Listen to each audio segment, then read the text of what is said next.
cliché, la pregunta del $1.000.000. ¿Puede una mujer, esposa de un médico, ser médico, ejercer esa profesión? ¿Puede la esposa de un piloto ejercer esa profesión o ser llamado piloto? Por supuesto que no.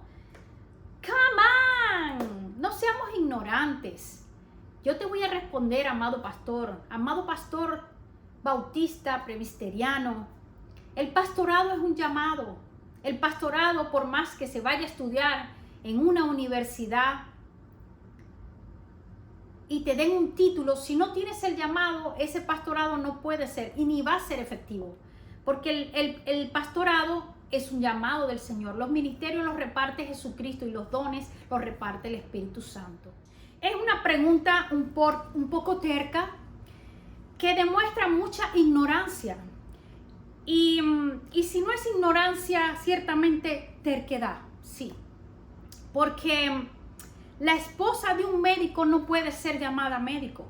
Lógicamente, para poder obtener ese título universitario, se necesita un aproximado de 20 años, hablando de un doctorado, donde vas a ir a aprender anatomía, biología, química, física y otras materias que obviamente necesitan un conocimiento pleno para poder ejercer esa profesión. Cuando hablamos de ser un piloto de avión, lo mismo, necesitamos ir a una universidad para poder estudiar cada una de las materias que tienen que ver con matemática, también con física y otras áreas como qué control poder aplicar o pulsar para que la nave pueda funcionar correctamente, cómo sacar el tren de aterrizaje. Por ejemplo, yo no tengo conocimiento ni de medicina ni de piloto, pero sí tengo conocimiento de la palabra de Dios. Cuando el Señor escogió a sus discípulos, entre los cuales primeros habían 12 y luego 70 y luego 500, cuando ya se aparece resucitado, ciertamente Él los discipuló. Estuvo caminando con ellos, compartiendo sus experiencias, su testimonio, pero también la palabra de Dios, la cual dominaba plenamente, no solamente por ser Dios encarnado, sino porque Él la había estudiado profundamente. Y así lo vemos en el momento que Jesús, teniendo 12 años, lo encontramos en la sinagoga o en el templo,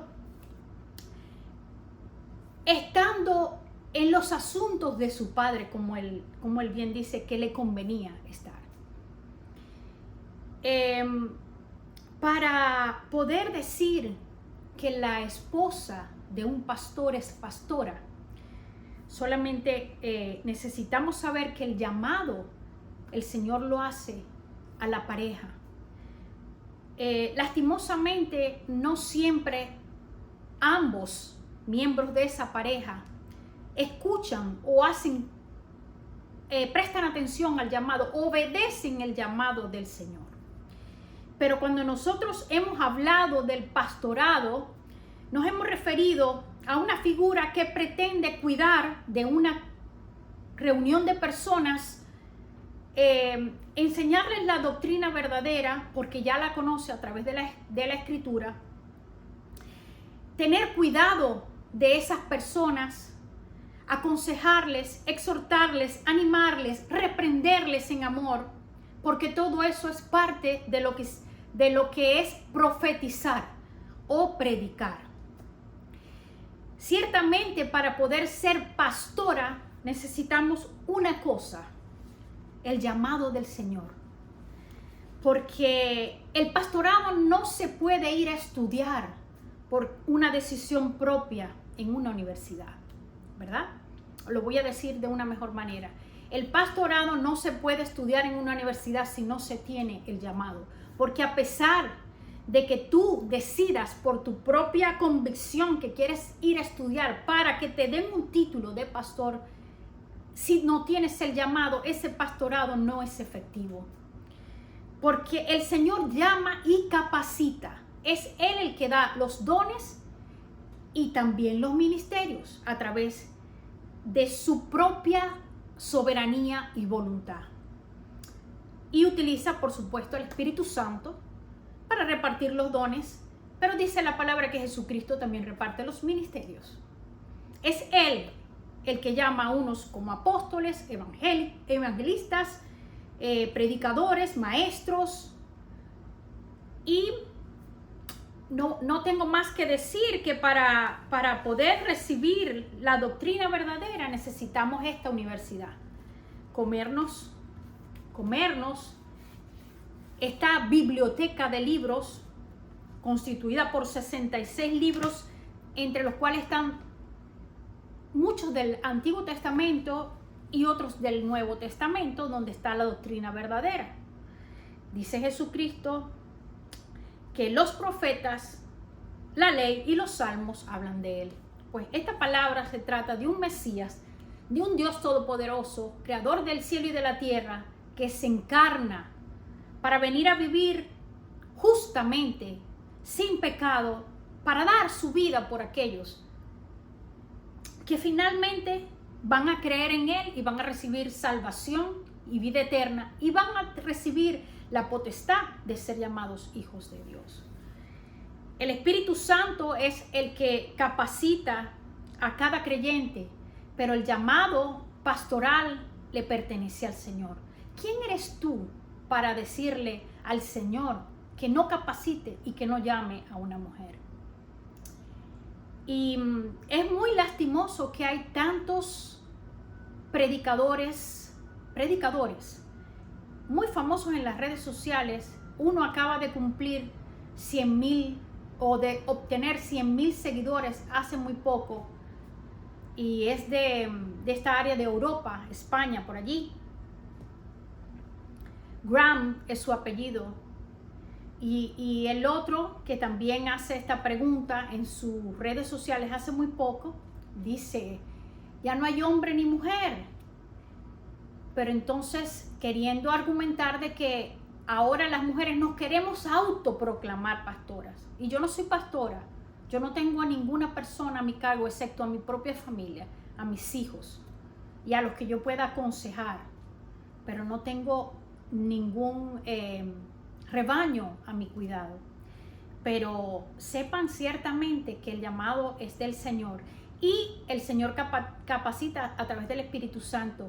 Pero otra cosa es que también las esposas de los pastores son muchas veces más pastoras que los mismos pastores. ¿Por qué? Porque los pastores se dedican a aprender la palabra y a pararse en un púlpito a predicarla. Pero el cuidado de esas ovejas o de la iglesia en sí, de la administración de la iglesia, la supervisión, el manejo de los líderes, el cuidado de las cosas más básicas como la limpieza y otros detalles de ese edificio, pero no solamente del edificio, sino de esas ovejitas que se congregan en ese edificio, que ciertamente son la verdadera iglesia, las piedras vivas que conforman el cuerpo de Cristo. Pues ellas tienen más cuidado de esas ovejitas que los mismos pastores predicadores.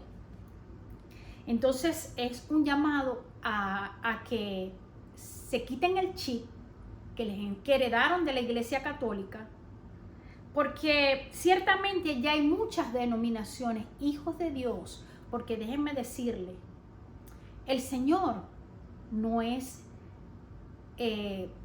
le pertenece a una denominación en particular, porque en todas las denominaciones que se crean, Padre, Hijo y Espíritu Santo, como una persona, que crean que el Hijo de Dios se encarnó, o sea, que Dios mismo se encarnó, que vino en carne y que subió en carne, no en espíritu, que tengan las doctrinas verdaderas, independientemente que en algunas cosas no podamos ponernos de acuerdo.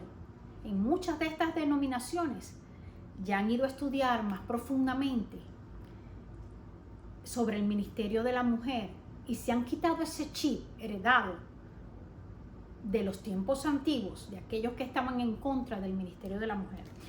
Ciertamente ya no hay hombre ni mujer, y tengo que responderlo porque hace muy poco me encontré con estas preguntas de que si puede ser la esposa de un piloto, y ya, las preguntas que han sido un cliché y que año tras año se siguen repitiendo, porque no tienen nuevos argumentos y tienen que seguir repitiendo lo que les fue adoctrinado, en lo que crecieron y escucharon de sus padres o de sus viejos pastores.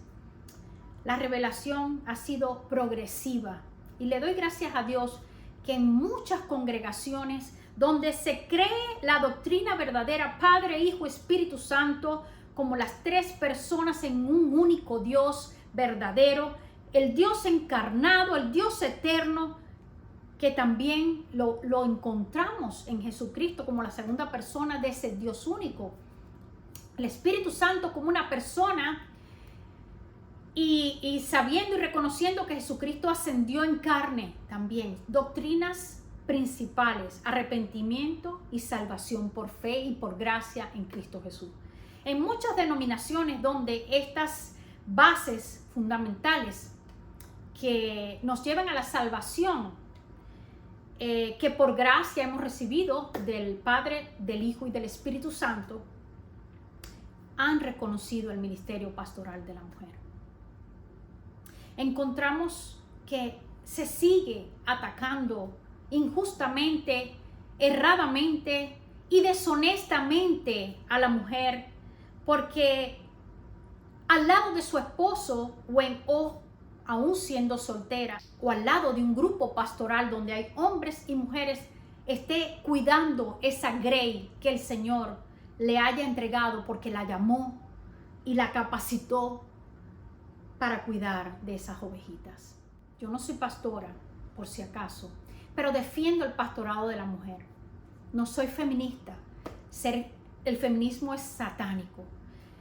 Aunque hay cosas por las cuales comenzó el feminismo en las que yo estoy de acuerdo, como en contra del maltrato de la mujer, de pisotear a la mujer y de verla como inferior al hombre, estoy ciertamente en desacuerdo, porque el Señor cuando hizo el hombre, cuando hizo al ser humano, nos hizo varón y hembra y les dio para que se enseñorearan de toda la creación. Y una vez que Eva peca es cuando se le quita y se maldice y se le dice: tu deseo será para tu esposo o para tu marido y él se enseñoreará de ti. Es allí cuando la mujer acarrea esa maldición que Jesucristo puso en la cruz.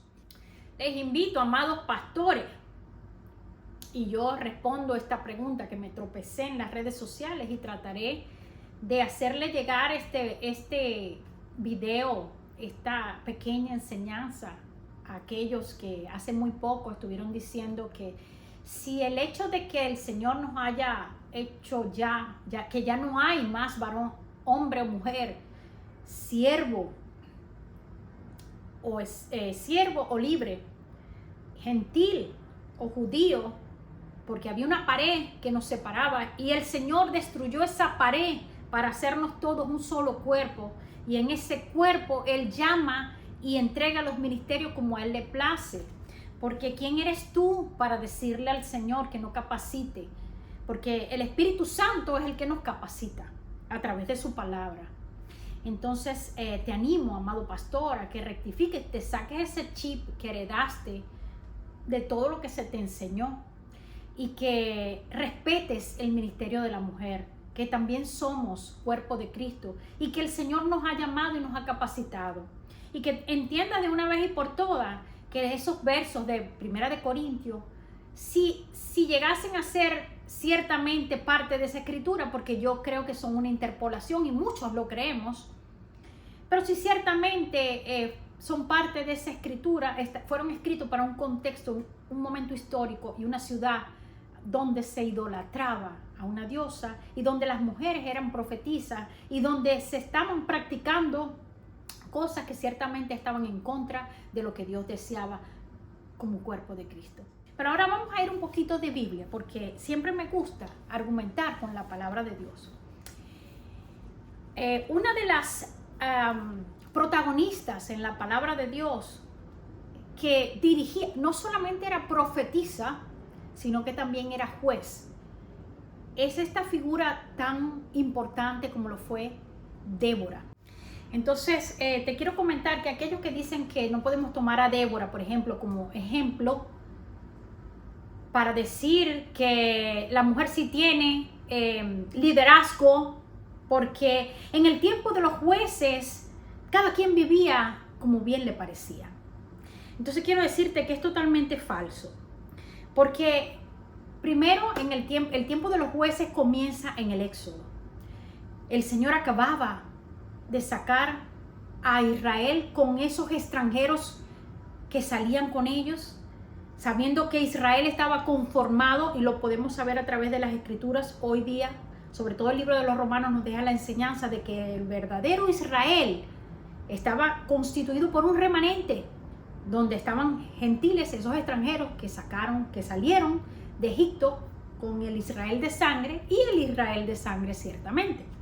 Entonces, en ese momento que Dios saca al pueblo de Egipto, al pueblo de Israel de Egipto, mejor dicho, el Señor había llamado 3 líderes: a Moisés, a Aarón y Miriam, y Él los había escogido para liderar. Miriam era una anciana que lideraba a ese pueblo numeroso que salió de Egipto. ¿Y cómo podemos apoyar esto que estoy diciendo? Dice Miqueas 6:4: pues yo te hice subir de la tierra de Egipto, y de la casa de servidumbre te redimí, y envié delante de ti a Moisés, a Aarón y a Miriam. Entonces el Señor fue el que los envió a ellos. Vemos a Miriam y a Aarón quejándose de que solamente Moisés estaba haciendo ciertas cosas, y ellos habiendo sido llamados también por Dios. Es que es que solo tú puedes hablar con el Señor, o solamente tú puedes, porque ellos querían ejercer el liderazgo para el cual el Señor les había llamado, pero no era como ellos querían, sino como Dios lo había mandado a hacer. Pero Miriam era parte de ese liderazgo. Entonces tenemos que en los jueces, vamos a ver cómo dice en el libro de jueces, tenemos cuando el Señor les levantaba jueces. Entonces el Señor el que los levantaba, ¿no? El Señor estaba con el juez y los libraba de mano de sus enemigos todos los días del juez, porque el Señor se compadecía por sus gemidos a causa de los que los oprimían y afligían. Pero al morir el juez, ellos volvían atrás y se corrompían aún más que sus padres, siguiendo otros dioses, sirviéndoles e inclinándose ante ellos, no dejando sus costumbres ni su camino obstinado. Entonces, he escuchado también enseñanzas donde enseñan que Otoniel es el primer juez, por cuanto cuando muere Josué es el primero que se menciona como que levantado por el Señor, pero Otoniel es un tipo de Jesús también, así como lo fue Josué. Es una sombra de Jesús, porque Otoniel fue levantado como libertador, y eso lo podemos encontrar en Jueces 3:9. Cuando los hijos de Israel clamaron al Señor, el Señor levantó un libertador a los hijos de Israel para que los librara, a Otoniel, hijo de Cenaz, hermano menor de Caleb. Entonces, habiendo dicho esto, quiero que ustedes vean que el ángel de Jehová en el libro de los jueces se expresa de una mujer de una manera poco común en las escrituras, como lo vemos también que se expresó de María. Bendita serás entre las mujeres, ¿verdad? Entonces dice en Jueces 5:23: maldecida Meroz, dijo el ángel de Jehová, maldecí severamente a sus moradores, porque no vinieron al socorro de Jehová contra los fuertes. Bendita sea entre las mujeres Yael, mujer de Eberseneo. Sobre las mujeres, bendita sea en la tienda. Él pidió agua y ella le dio leche en tazón de nobles, le presentó crema, tendió su mano a la estaca y su diestra al mazo de trabajadores, y golpeó a Sísara, hirió su cabeza y le horadó y atravesó sus sienes. Y así continúa un poco más adelante hablando de esta mujer, y la bendice. Ciertamente el Señor ha levantado mujeres en toda la historia, y aunque son muy pocas las que se escribieron, por esto que precisamente nos ha perseguido desde la creación, que siempre han querido pisotear el ministerio de la mujer, el llamado de la mujer. Y entonces quiero cerrar esto, amado pastor, amado hermano, pidiéndote que respetes el ministerio de la mujer, que respetes cuando el Señor ha levantado mujeres que tienen buena doctrina y que tienen una congregación, un grupo de personas, una iglesia, porque eso es lo que significa eclesía. Si nos vamos al Éxodo, sabemos que era una convocatoria, un llamado, pero la eclesía ahora en el Nuevo Testamento somos nosotros, cada una de las piedras vivas que el Señor constituyó y hizo parte del cuerpo de Cristo. Quiero animarte a que estudies más a fondo y que dejes de repetir como loro o como una radioestación que repite y repite lo que le ha escuchado de otra persona. Te animo a que, por amor al cuerpo de Cristo y para que el cuerpo de Cristo pueda ser alimentado apropiadamente y que crezca ese cuerpo de Cristo, que dejes de atacar el ministerio pastoral de las mujeres, porque ciertamente podemos ver a través de las Escrituras que el Señor llama, capacita y lo ha hecho a través de todos los siglos. Así que te animo a que te suscribas a mi canal, tú si estás por acá y no eres parte de este canal. Te animo a que compartas esta enseñanza, te animo a que le des me gusta, y también te dejaré los links de mis composiciones musicales, y también te dejaré el link a esta serie que apoya el ministerio pastoral o de anciano de las mujeres en medio de un grupo de hombres y mujeres que pueden ciertamente administrar, supervisar, cuidar a esa congregación, a ese grupo de personas a los que Dios ha puesto en sus manos para cuidar. Dios te bendiga.